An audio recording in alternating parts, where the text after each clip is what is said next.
Популярная социальная сеть во ВКонтакте переведена на хакасский язык. Сегодня инициаторы доложили об окончании долгой и кропотливой работы. Идея принадлежит сотруднику Аскизского музея Сергею Такаякову. Он предложил перевести ВК на хакасский и таким образом сделать национальный язык ближе к молодежи.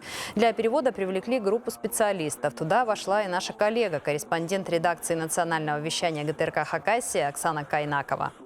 Сначала я думала, будет легко, если честно, потому что, работая корреспондентом, мне приходилось делать эту работу, но не так просто оказалось. Нужно было знать очень много терминов, даже элементарно, может быть, для кого-то это легко, но когда ты переводишь, очень сложно.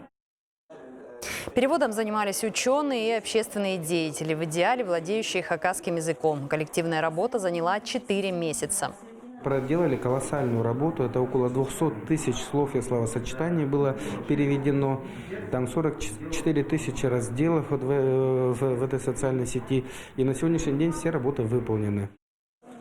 В итоге во ВКонтакте появилась новая функция. Каждый зарегистрированный пользователь может перевести свою страничку на хакасский язык.